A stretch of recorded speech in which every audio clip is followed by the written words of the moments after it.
Shalom saudara. Tahu nggak saudara? Setiap hari kita harus memilih.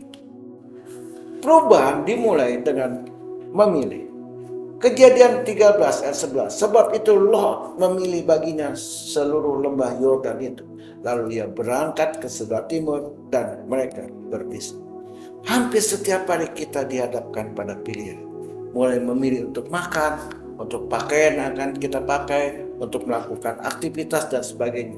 Apa pilihan besar dan apa pilihan rutin? Ketahuilah, pilihan itu menentukan masa depan kita. Lukas 10 ayat 42, tetapi hanya satu saja yang perlu. Maria telah memilih bagian yang terbaik, yang tidak akan diambil daripadanya. Untuk menyetel ulang dan mengalami transformasi dalam hidup kita.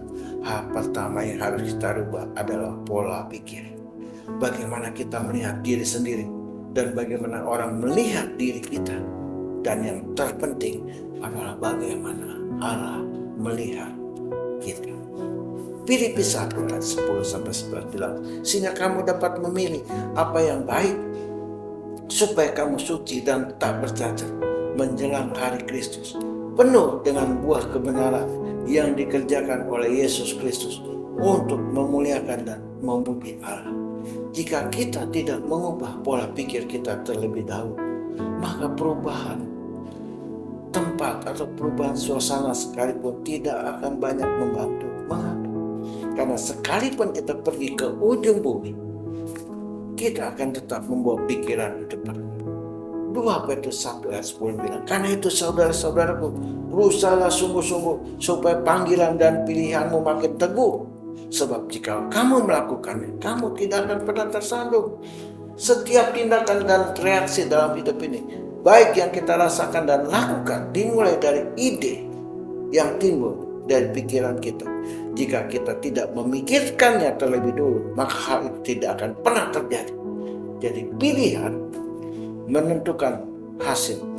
Salah memilih akan membuat kita tersandung-sandung, baik dalam hal apapun juga.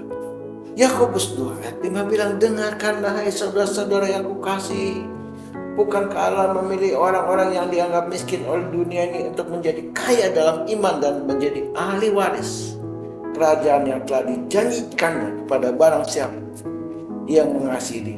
Syukur kepada Tuhan bahwa Dia telah memilih kita untuk diselamatkan dalam segala hal, baik di bumi maupun kelak di surga. Kita telah dipilih untuk menerima warisan dari Bapa yang kekal. Yesaya 42 ayat 1 bilang, lihat, itu hambaku yang kupegang, orang pilihanku yang kepadanya aku berkenan. Aku telah menaruh rohku ke atasnya, supaya ia menyatakan hukum pada bangsa-bangsa. Carilah perkenan Tuhan dan bukan perkenan manusia, maka Dia akan menambah hikmat, akal budi, kepandaian dari tempat yang maha tinggi, agar setiap apapun yang kita lakukan berhasil. Tuhan Yesus memberkati kita semua. Amin.